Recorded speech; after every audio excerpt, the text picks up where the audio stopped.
Hi friends, ഞാനിപ്പോൾ നിൽക്കുന്നത് രായമംഗലത്ത് കോഴിത്തുരുത്ത് പുളിയത്ത് കളരിയിലാണ്. ഈ കളരിയുടെ പുനരുദ്ധാരണവും നവീകരണമൊക്കെയാണെന്ന്. അപ്പോൾ അതിൻ്റെ വിശേഷങ്ങളൊക്കെ ഒന്ന് കാണാം നമുക്ക്. രായമംഗലത്തെ കോഴിത്തുരുത്ത് പുളിയത്ത് തറവാട്ടിലെ കളരി ക്ഷേത്രം പുനർനവീകരണ ചടങ്ങുകളൊക്കെ ആയിട്ട് നടക്കുന്നത്.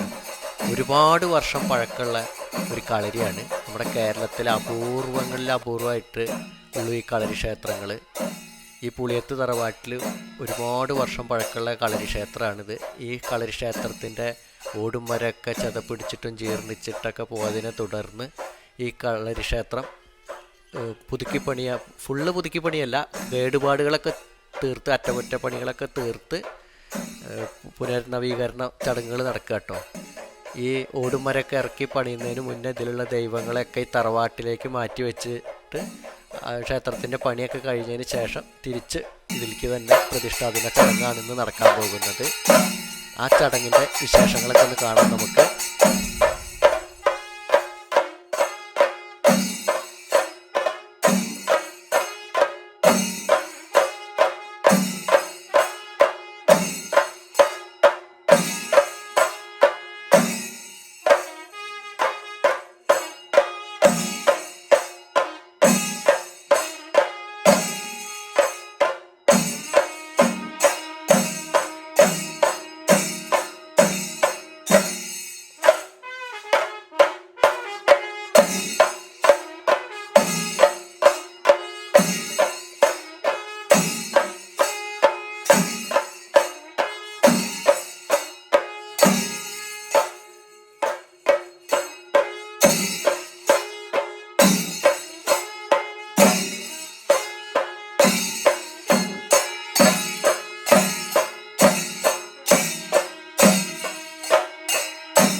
അതല്ല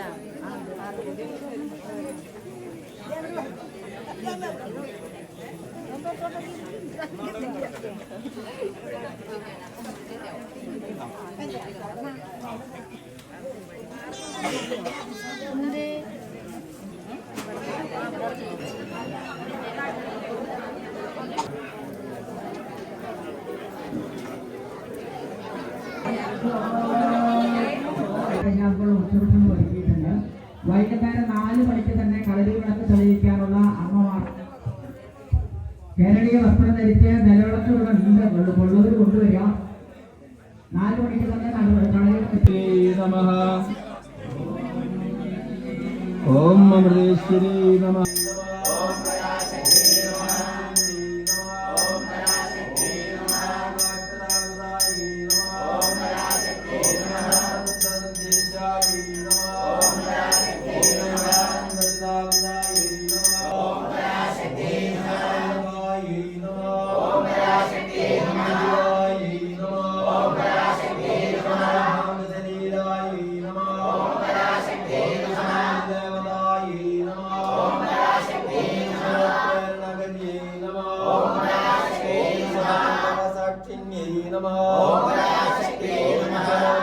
നിലയായി നമഃ ഓം പരാശക്തിയേ നമഃ വിനാശിന്യൈ നമഃ ഓം പരാശക്തിയേ നമഃ ലളിതായൈ നമഃ ഓം പരാശക്തിയേ നമഃ സത്യൈ നമഃ ഓം പരാശക്തിയേ നമഃ നമഃ ഓം പരാശക്തിയേ നമഃ രൂപായൈ നമഃ ഓം പരാശക്തിയേ നമഃ നമഃ ഓം പരാശക്തിയേ നമഃ ലളിതായൈ നമഃ ഓം പരാശക്തിയേ നമഃ രൂപായൈ നമഃ ഓം പരാശക്തിയേ നമഃ നിലയായൈ നമഃ ഓം പരാശക്തിയേ നമഃ നമഃ ഓം പരാശക്തിയേ നമഃ ജായൈ നമഃ ഓം പരാശക്തിയേ നമഃ ഇന്ദ്രായൈ നമഃ ഓം പരാശക്തിയേ ശാസ്ത്രമാണോ? പിന്നെ ആരാ? അല്ല ആരാ? ഗീതയിലൊരു വാക്യമുണ്ട്, ഒരു ശ്ലോകം, ഉദ്ധരേതാത്മനാത്മാന നാത്മാനമവസാദേ ആത്മേവ വ്യാത്മനോ ബന്ധു ആത്മ വിപുരാത്മന. എന്നെ ഉയർത്തേണ്ടത് ഞാൻ തന്നെയാണ്, എന്റെ ബന്ധുവും ഞാൻ തന്നെയാണ്, എന്റെ മിത്രവും ഞാൻ തന്നെയാണ്. പിന്നെ എന്തിനാ അമ്പലത്തിൽ പോണേ? ഒരു ചോദ്യല്ലേ. ഞാൻ തന്നെ ഈ പണിയൊക്കെ എടുക്കണം വെച്ചാ നമ്മൾ ഈ വഴിപാട് എന്തിനാ പഠിക്കുന്നപ്പോ ചിന്തിക്കണ്ടേ? അപ്പൊ ക്ഷേത്രങ്ങൾ എന്തിനാ? ഇങ്ങനത്തെ കളരികളിലെ ഉത്സവങ്ങൾ എന്തിനാ? ഇവിടെ ശിവപാർവതി ചൈതന്യമാണ് ഇവിടെ ഉള്ളത്, കളരി വിളക്കാണ്. അപ്പൊ കേരളം വീണ്ടെടുത്ത സമയത്ത് കേരളം നശിക്കാതിരിക്കാൻ വേണ്ടി 108 കളരികൾ കേരളത്തിൽ സ്ഥാപിച്ച് അവയെല്ലാം കളരി വിളക്ക് തെളിയിക്കാൻ പരശുരാമൻ ആഹ്വാനം ചെയ്യുന്ന ഒരു കഥ, കേരളത്തിലെ കഥ. ദക്ഷയാഗ സമയത്ത് ശിവന് കോപം വന്നുത്രേ. അപ്പോ നൃത്തമാടി ആ നൃത്തത്തിന്റെ ഒരു സിമ്പിളാണ് ആദ്യത്തെ കളരി തുടങ്ങിയത്. അതാണ് ശിവപാർവതി സംഗമമാണ് ഇവിടെ ഉള്ളത്. ശിവനും പാർവതിയും ആ സംഗമമാണ് ഇവിടെ ഉള്ളത്. അപ്പൊ വിളക്ക്, ലാസ്റ്റ് വിളക്കിനാ പ്രാധാന്യം. കളരിയായാലും അമ്പലമായാലും ഒക്കെ വിളക്കിനാ പ്രാധാന്യം. നിലവിളക്ക് നോക്കൂ, അടിയിൽ എന്താണ്? മൂലാധാരം ആണല്ലോ, സുഷുമ്ന നാഡി ആണല്ലോ, തലപ്പത്ത് എന്താ? ശിരസ് അല്ലേ? ഈ മൂന്നാണ് മനുഷ്യ ശരീരത്തിൽ വരുന്നത്. 6 പടികളുണ്ട്, അത് വേറെ നമുക്ക് പറയാം. മൂലാധാരം, മണിപൂരം, മറ്റേ വിശുദ്ധി എന്നൊക്കെ പറഞ്ഞ സ്ഥാനങ്ങൾ വേറെ ഉണ്ട്. ആ ശിരസിന് നമ്മൾ തിരി കൊടുക്കുന്നു, ശിരസിന് തിരി കൊടുക്കുന്നു. അതാണ് കളരി വിളക്കാണല്ലോ, വിളക്കിന് നമ്മുടെ പ്രാധാന്യം. അപ്പൊ ഞാനെന്ന മനുഷ്യന്റെ മൂലാധാരം, എന്റെ സുഷുമ്ന നാഡി, ശിരസിലും ഞാനൊരു വിളക്ക് കൊളുത്തണം. ആ വിളക്ക് കൊളുത്താത്തതാണ് ഇന്ന് നമ്മുടെ പ്രശ്നം. എന്താ വിളക്കിൽ പ്രകാശം? എന്താ? അറിവാണ് പ്രകാശം, ആത്മജ്ഞാനമാണ്. ആ ക്ഷേത്രമാണിത്, ഇതൊരു ക്ഷേത്രമാണല്ലോ. അപ്പൊ ക്ഷേത്രം എന്ന് പറഞ്ഞാൽ എന്താ? മാനസികമായിട്ടും ശാരീരികമായിട്ടുമുണ്ട്. ആദിയുമുണ്ട്, വ്യാധിയുമുണ്ട്. ആദി മനസ്സിനും വ്യാധി ശരീരത്തിനും അല്ലേ? അപ്പൊ വന്നു കഴിഞ്ഞാൽ നമ്മൾ കുറെ പ്രതിഷ്ഠ വയ്ക്കും, നമ്മുടെ ശരീരത്തിന് കുറച്ച്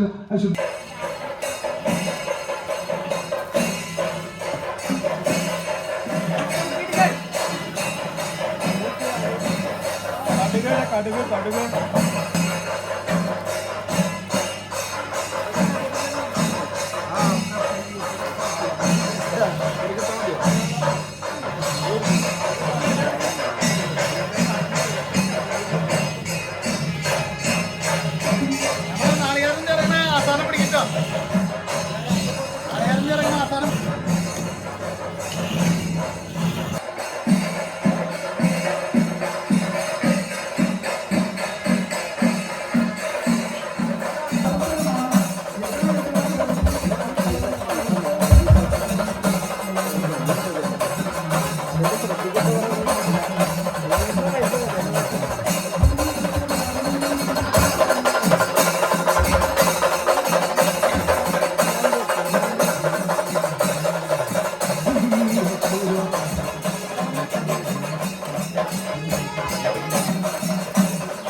നന്ദി അറിയിക്കുകയാണ്. പ്രതികൂലമായ ഈ കാലാവസ്ഥയിൽ ആളുകൾ ഇതിൽ പങ്കെടുക്കാൻ എത്തിച്ചേർന്നത് കാണുമ്പോൾ വളരെ സന്തോഷമുണ്ട്. കളരി അഭ്യാസത്തെ കുറിച്ച് മറ്റൊന്നും ആധികാരികമായി പറയാൻ എനിക്ക് അറിയില്ല. ആയോധന കല എന്നുള്ള ഒരു കാര്യം അത് വളരെ നമ്മൾ പണ്ട് പറഞ്ഞ പോലെ സിനിമകളിലും മറ്റൊക്കെ തച്ചോളി തറവാടിനെ പറ്റിയും ആൾക്കാരെ പറ്റി കണ്ടിട്ടുണ്ട്. ഞങ്ങളൊപ്പം തച്ചോളി തറവാട്ടിലെ ഒരാളുണ്ട് ഇപ്പം ഇവിടെ പ്രസിഡന്റ് ആയിട്ടുള്ള യൂണിയൻ സെക്രട്ടറി തച്ചോളി തറവാടിന്റെ ഷിബിൻ. അവരും കുറച്ചൊക്കെ ആദ്യം അഭ്യസിച്ചിട്ടുണ്ടെന്നാണ് ഞാൻ മനസ്സിലാക്കണേ. ഏതായാലും ഇങ്ങനൊരു അവസരത്തിൽ ഇവിടെ വന്ന് നിങ്ങളെയൊക്കെ കാണാനും നിങ്ങളോട് സംവദിക്കാൻ സാധിച്ച എനിക്ക് വളരെ സന്തോഷം. ഞാൻ അധികം പ്രസംഗിക്കുന്നില്ല.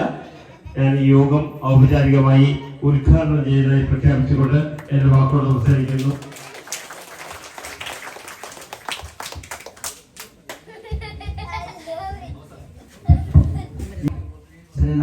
പറഞ്ഞു ഒരുപാട് NSS ജനറൽ സെക്രട്ടറി പുതുതായി വന്ന ശ്രീ ഷിബോനെ വിളിച്ചപ്പോൾ പറഞ്ഞു, അദ്ദേഹം എന്നോട് പറഞ്ഞ നാദാപുരക്കാരനാണ്, വടകരക്കാരനാണ്, കളരിയുടെ നാട്ടിൽ നിന്നാണ് വരുന്നത്.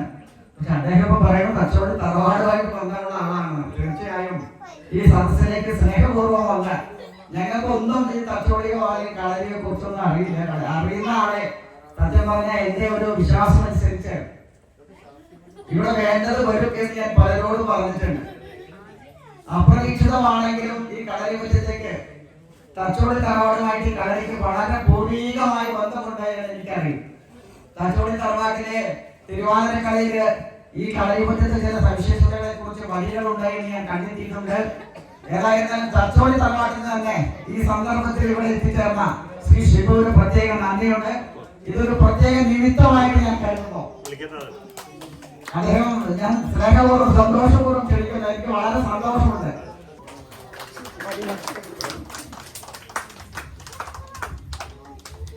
സർവമംഗളമംഗലേ ശിവേ സർവാർത്ഥ സാധികേ ശരണേ ത്രംബകേ ഗൗരി നാരായണി നമോസ്തുതേ. അമേശ്വരം.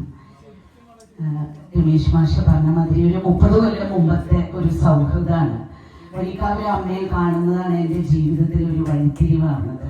അമ്മയെ കാണുന്നതിന് മുമ്പും പിന്നീടും എന്ന ജീവിതത്തെ എനിക്ക് രണ്ടായിട്ട് കാണാൻ പ്രത്യേകം സാധിക്കും. കാരണം അങ്ങനെയാണല്ലോ മഹാത്മാക്കളുടെ ഒരു ദർശനം, ഒരു സ്പർശനം, ഒരു വാക്ക്, ഇതാണ് നമ്മുടെ ജീവിതത്തിൽ വലിയൊരു സ്വാധീനമാകുന്നത്.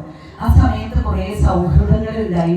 അതില് വിലാസൻ ടീച്ചർ നമ്മുടെ വീട്ടിലേക്ക് വരേണ്ടായി. തിരുമിന്റെ കൂടെ പലർക്കും അറിയുന്നുണ്ടാവും. ഇപ്പൊ കുറെ പ്രായമായി ഞാൻ ഇവിടെ ഉണ്ടാവുമോ എന്ന് പോലും ഞാൻ പ്രതീക്ഷിച്ചു. കാരണം ഇത്രയും കഴിഞ്ഞ കൊല്ലം വരെയും അവര് വളരെ ആരോഗ്യത്തോടെ ഇല്ലായിരുന്നു. അപ്പം അവിടെ വരികയുണ്ടായി. അങ്ങനെ വിലാസൻ ടീച്ചറിലൂടെയാണ് തോന്നുന്നു രമേശ് മാഷെ, ഇന്ദിരയെടുത്തിനെ ഒക്കെ പരിചയപ്പെടുന്നത്. പിന്നെ ഇവിടെ തിരുമിറ്റക്കോടുള്ള ഒരു ഉണ്ണിയെടുത്തിനെ പറ്റിയിട്ട് വളരെ പ്രതികൂലമായിട്ടുള്ളൊരു സാഹചര്യത്തെ ഈശ്വരോപാസനയിലൂടെ അതുപോലെ ഭാഗവത പഠനത്തിലൂടെ അഭിമുഖീകരിച്ച ഒരു വളരെ അർത്ഥപൂർണമായിട്ടുള്ള ഒരു ജീവിതം തുടർന്ന് നയിച്ച ഉണ്ണിയെഴുത്തിനെ ഒക്കെ ഞാൻ ആദരപൂർവ്വം ഓർമ്മിക്കാറുണ്ട്. ഇവിടെ ഉണ്ടോ അറിയില്ല, വന്നിട്ടുണ്ടോ അറിയില്ല.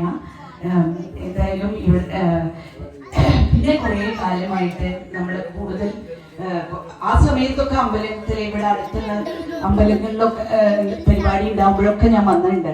പിന്നെ കുറേ ആയിട്ട് നമ്മൾ ഓരോരുത്തരും അവനവൻ്റെ ലോകങ്ങളും അവനവൻ്റെ ലക്ഷ്യങ്ങളുമായിട്ടൊക്കെ മുന്നോട്ട് പോയി. പക്ഷെ ലക്ഷ്യത്തിൽ നിന്ന് നമ്മളെ മഹാത്മാക്കളുടെ ദർശനം ഒരിക്കലും പാഴാവില്ലല്ലോ. ലക്ഷ്യത്തിൽ നിന്ന് പിൻവാങ്ങിയിട്ടില്ല എന്നുള്ളതാണ് രമേശ് മാഷിന്റെ ഈ ഒരു വലിയ ഉദ്യമം നമ്മളെ ഓർമ്മിപ്പിക്കുന്നത്. അതായത് എനിക്ക് തോന്നുന്നത് മാഷിന്റെ ഇതുവരെയുള്ള ആധ്യാത്മിക യാത്രയുടെ ഒരു സാഫല്യമാണ് ഈ കളരിക്കൽ, ഈ ഒരു ക്ഷേത്രത്തിന്റെ പുനരുദ്ധാരണം, ജീർണാവസ്ഥയിൽ കിടന്നിരുന്ന ഈ ക്ഷേത്രത്തിന്റെ ഒരു പുനരുദ്ധാരണത്തിന് സാരഥ്യം വഹിക്കുക എന്നൊരു വലിയ ദൗത്യം അദ്ദേഹത്തിന് നിർവഹിക്കുക എന്ന പൂർണ്ണമായിട്ടുള്ള ലക്ഷ്യബോധത്തോട് കൂടിയിട്ട് ആ കാലഘട്ടം കടന്നു പോകുന്നതാണ് കൂഷ്മാണ്ഡ എന്നതിനെ ദ്യോതിപ്പിക്കുന്നത്. അത് കഴിയുമ്പോഴാണ് സ്കന്ദമാതേതി കാർത്യായനി എന്ന് പറഞ്ഞത്. അല്ല സ്കന്ദമാത അല്ല പിന്നെ സ്കന്ദമാത. അവിടെയാണ് ഒരു അമ്മ എന്നുള്ള നിലയിൽ, കാരണം ഒരു കുഞ്ഞിന്റെ വളർച്ചയില് അമ്മയുടെ ഉത്തരവാദിത്വം എന്ന് പറയുന്നത് വളരെ വലുതാണ്. അതെങ്ങനെ നിർവഹിക്കുന്നു സന്തോഷത്തോടെ, അവിടെ എങ്ങനെയാണ് ഒരു കുടുംബത്തിന്റെ മുഴുവൻ പിന്തുണ അവർക്ക് കിട്ടുന്നത്, അതനുസരിച്ചാണ്. എല്ലാവർക്കും എൻ്റെ വിനീതമായ നമസ്കാരം. ഇന്ന് ഈ സായം സന്ധ്യയിൽ ഈ ശുഭമുഹൂർത്തത്തിൽ ഇവിടേക്ക് ഇന്നിങ്ങനെ ഒരു പ്രധാനപ്പെട്ട ചടങ്ങ് നടക്കുന്നതിലേക്ക് വളരെ ആചാരാനുഷ്ഠാനങ്ങളുമെല്ലാം ഈ കളരിയിൽ ഉണ്ടെന്നറിഞ്ഞു. ഇവിടേക്ക് ക്ഷണിച്ചതിലും എനിക്കിതിൽ പങ്കുകൊള്ളാൻ സാധിച്ചതിൽ എല്ലാം എല്ലാവർക്കും നന്ദി പറയുന്നു. പ്രത്യേകിച്ച് രമേശൻ മാഷ് ഏത് കാര്യം ഉണ്ടെങ്കിലും അവിടേക്കും ഞാനും അന്വേഷിക്കാറുണ്ട്. ഇവിടേക്കും മാഷും എന്നെ എപ്പോഴും ഞങ്ങൾ ബന്ധപ്പെട്ടുകൊണ്ടിരിക്കുന്നുണ്ട്. ഈ ബന്ധം തുടരുന്നു. ഇവിടുത്തെ ഈ കളരി നന്നായി നടക്കണമെന്ന് എല്ലാവിധ ആഗ്രഹങ്ങളും എല്ലാവരുടെയും ആഗ്രഹങ്ങൾ പൂർത്തീകരിക്കട്ടെ. അതിന് എല്ലാവിധ ആശംസകളും നേരുന്നു. ഇനിയും എല്ലാവരുടെയും സഹായ സഹകരണങ്ങൾ മാഷക്ക് കൊടുക്കണമെന്നും പ്രത്യേകിച്ച് എല്ലാവരുടെയും സഹായ സഹകരണങ്ങൾ പ്രതീക്ഷിച്ചുകൊണ്ട് ഈ എൻ്റെ 2 വാക്യം നൽകുന്നു. നന്ദി, നമസ്കാരം. നമസ്കാരം. ചരിത്രവും പൈതൃകവും നശിപ്പിക്കുക എന്നുള്ളത് വളരെ ക്ഷിപ്രസാധ്യമായ കാര്യമാണ്.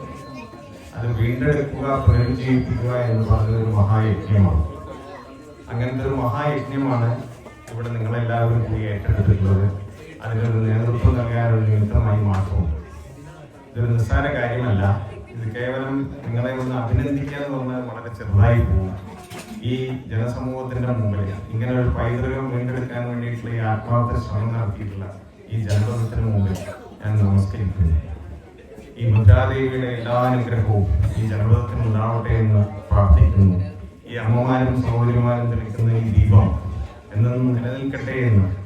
ഞാനൊരു വലിയ പ്രാസംഗികനൊന്നുമല്ല, എങ്കിലും രമേശൻ മാഷ് വളരെ കാലമായിട്ട് എൻ്റെ സുഹൃത്താണ്. അദ്ദേഹത്തിൻ്റെ അച്ഛൻ എൻ്റെ സഹപാഠിയും ഉമ്മയാണ്. അതൊക്കെ ഓർത്തുകൊണ്ടാണ് ഞാൻ ഇങ്ങോട്ട് വന്നത്.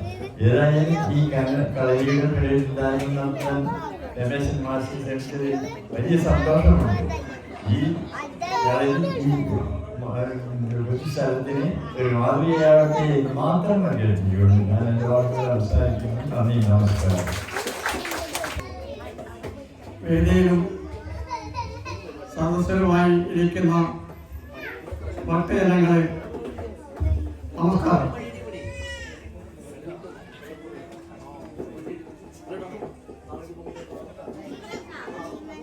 ഈ പരിപാടിയെ സംബന്ധിച്ച് രമേശൻ മാഷ് നേരിട്ട് സംസാരിക്കുകയുണ്ടായി. ഞങ്ങൾ കഴിഞ്ഞ ഒരു ദിവസം തൃശ്ശൂരിലേക്ക് ഒരുമിച്ച് യാത്ര ചെയ്യുന്നുണ്ടായിരുന്നു. മാതാമൃതാനന്ദമയി ദേവിയുടെ ദർശനത്തിനുള്ള യാത്രയായിരുന്നു. ആ യാത്രയിലാണ് രമേശൻ മാഷ് ഈ പാരമ്പര്യ കളരിയെ സംബന്ധിച്ച് സംസാരിച്ചത്. വെറുതെ ഒരു സംസാരം മാത്രമല്ല, പൂർവികമായ ബന്ധത്തിന്റെ പ്രസ്താവനമാണ്. ഈ കളരിക്ക് തച്ചോളി തറവാടുമായിട്ട് ബന്ധമുണ്ടായിരുന്നു എന്ന് എനിക്കറിയാം. ഇന്ന് അവിചാരിതമായി തച്ചോളി തറവാട്ടിലെ ശിവു നമ്മുടെ മുറ്റത്ത് എത്തിക്കെത്തിരിക്കുന്നു. ഏറെ സന്തോഷം.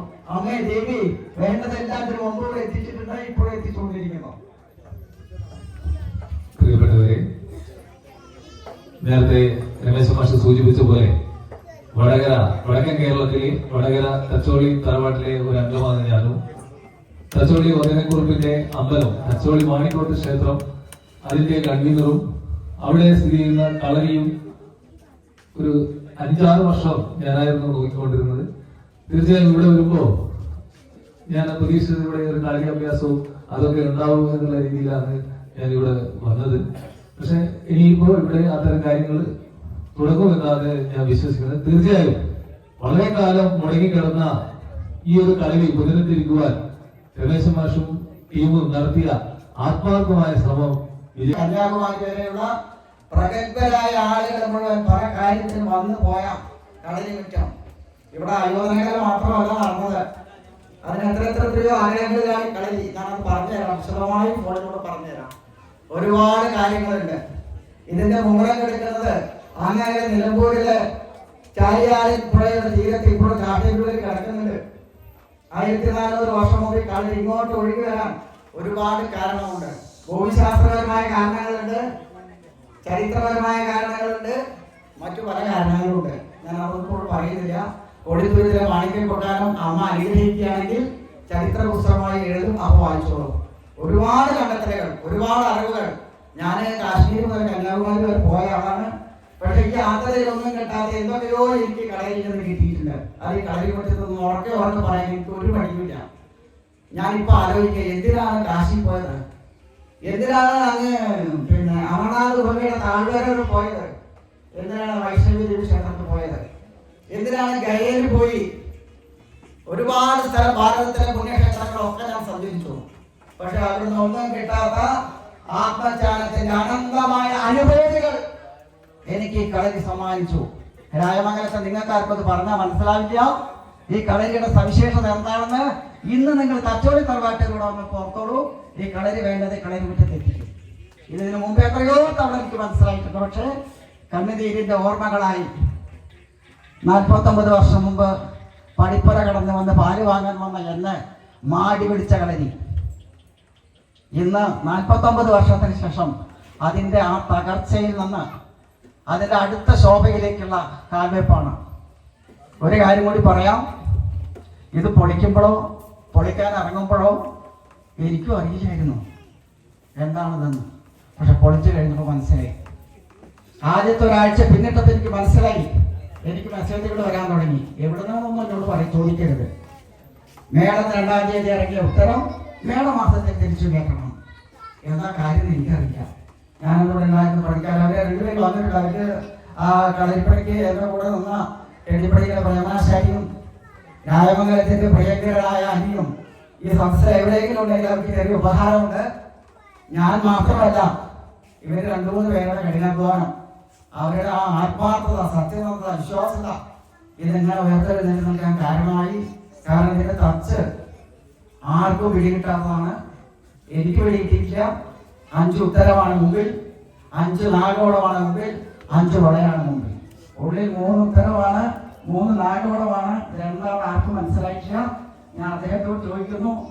എൻ്റെ അടുത്ത് ഗവേഷകന്മാർ ചോദിച്ചപ്പോൾ എനിക്ക് പറയാൻ കഴിയും. പക്ഷെ അവസാനം എന്തൊക്കെ ആണെന്ന് എനിക്ക് മനസ്സിലായി. ഒരുപാട് അനുഭവങ്ങൾ ജീവിതത്തിൽ നൽകിയ ഈ കളരിക്ക് മുമ്പിൽ നിന്ന് എൻ്റെ വാക്കുകൾ ഉറന്നും ക്ഷണിക്കുന്നു. ചന്ദ്രശേഖരൻ മാഷ് ആദരവോടും ക്ഷണിക്കുകയില്ല. NSSന്റെ താലൂക്ക് പ്രസിഡന്റ് യൂണിയൻ ആദ്യത്തെ തിരിതെളിക്കും. വാദ്യക്കാർ തയ്യാറായിക്കോളൂ. മേളം കൂട്ടുക. എല്ലാവരും തിരക്ക് കൂട്ടരുത്. അമ്മമാരോട് പ്രത്യേകം പറയുന്ന ഓരോരുത്തരായിട്ട് നിലവിളക്ക് കൊടുക്കുക.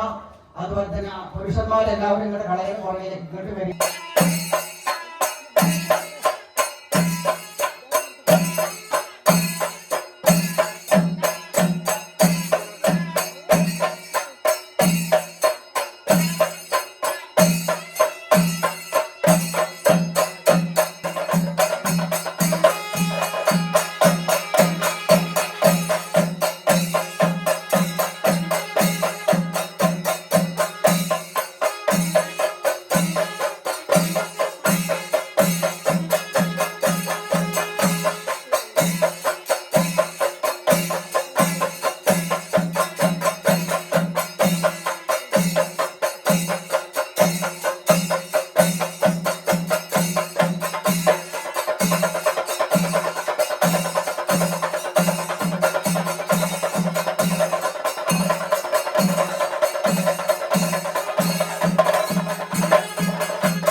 ഏതായിരുന്നാലും ഇവിടെ എത്തിച്ചേർന്ന എല്ലാ വിശിഷ്ട വ്യക്തിത്വങ്ങളെയും സ്നേഹപൂർവ്വം ആദരപൂർവ്വം നന്ദി അറിയിക്കുന്നു.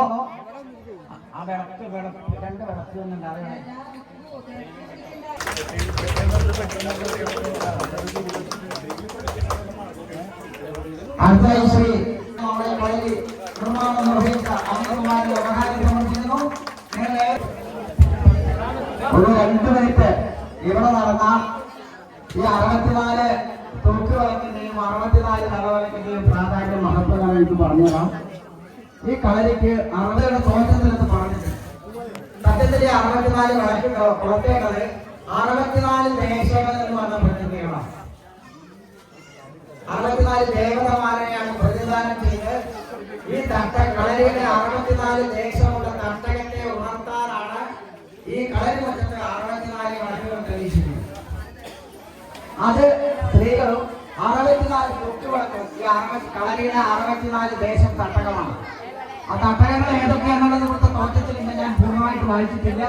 അവരെ മുഴുവൻ ക്ഷണിക്കാനോ അറിയിക്കാനോ അല്ലെങ്കിൽ ഇതൊക്കെ അറിയിച്ചു കഴിഞ്ഞാൽ നൂറ്റാണ്ടുകൾക്ക് മുമ്പ് വിസ്മരിക്കപ്പെട്ടു പോയ ആ സ്ഥലങ്ങളിൽ നിന്നും ബഹുഭാഷ പണ്ഡിതന്മാർ വന്ന അന്തിറങ്ങിയ കളരി നേരത്തെ പറഞ്ഞു ശ്രീ കണ്ടന്മാര് മാസാന്തവർമ്മ ഇവിടെ വന്ന് അഭ്യാസം പഠിച്ചതാണ്. അതിവിശിഷ്ടമായ പലതും ഇവിടെ ഉണ്ട്. നമ്മളൊന്നും അറിയാത്ത പലതും ഇവിടെ ശിക്ഷയായിരിക്കണം. ഞാൻ സംഗീതം പഠിക്കാൻ പറഞ്ഞ എന്റെ പ്രിയപ്പെട്ട ദേഷ്യത്തിനോട് കാണുക എന്റെ ക്ഷണം സ്വീകരിച്ചു രാധയുടെ ശ്രാവ്യ മധുരമായ സംഗീതം നിങ്ങൾക്ക് ആസ്വദിക്കാൻ അവസരം ഉണ്ടാകട്ടെ എന്ന് മാത്രം ദൈവം പ്രാർത്ഥിച്ചുകൊണ്ട് നിർത്തുന്നു. നന്ദി, നമസ്കാരം.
എന്നെ ഇവിടേക്ക് ക്ഷണിക്കാറുണ്ട്. ചെറുപ്പം മുതലേ മാഷിന്റെ കൈ പിടിച്ച് ആദ്യത്തെ ഭജന, അതായത് അമൃതാനന്ദമയുടെ കൊല്ലത്ത് നടക്കുന്ന ഒരു ഭജനയ്ക്കാണ് എന്നെ മാഷ് കൈ പിടിച്ച് 5 വയസ്സിൽ കൂട്ടിക്കൊണ്ടുപോയത്.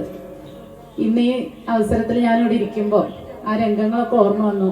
മാഷാണ് എന്നോട് സംഗീതം പഠിക്കണം, മാഷക്കൊരു കഴിവുണ്ട്, നമ്മുടെ ഭാവി നന്നായിട്ട് പ്രവചിക്കാനുള്ളൊരു കഴിവ്. മാഷ അന്ന് എന്നോട് പറഞ്ഞിട്ടുണ്ടായിരുന്നു, നീ സിനിമയിൽ പാടുന്ന അത് അതുപോലെ തന്നെ ഫലിച്ചു എന്നുള്ളതാണ്. അതുകൊണ്ട് സംഗീതം പഠിക്കണം എന്ന് എന്നോട് പറഞ്ഞിട്ടുണ്ടായിരുന്നു. എന്തായാലും മാഷിൻ്റെ വഴികളിലൂടെ മാഷ് പറഞ്ഞ ഉപദേശങ്ങളൊക്കെ സ്വീകരിച്ച് ഇതുവരെ എത്താൻ കഴിഞ്ഞു. മാഷിൻ്റെ കൂടെ എനിക്ക് വർക്ക് ചെയ്യാൻ കഴിഞ്ഞു. ഇന്ന് ഈ കളരിയിൽ എല്ലാവരുടെയും നിറസാന്നിധ്യത്തിൽ എനിക്കിവിടെ സന്നിഹിതമാവാൻ സാധിച്ചതിൽ ഒരുപാട് നന്ദി അറിയിക്കുകയാണ്. ഈ നാട്ടുകാരെല്ലാവരും എനിക്ക് സുപരിചിതരാണ്, ഓരോ പരിപാടിക്കും വന്നിട്ട്. അപ്പോൾ എല്ലാവരോടും ഒരിക്കൽ കൂടി നന്ദി പറയുന്നു. ഒരു ഗാനം ദേവി സ്തുതി പാടിക്കൊണ്ട്.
Thank you.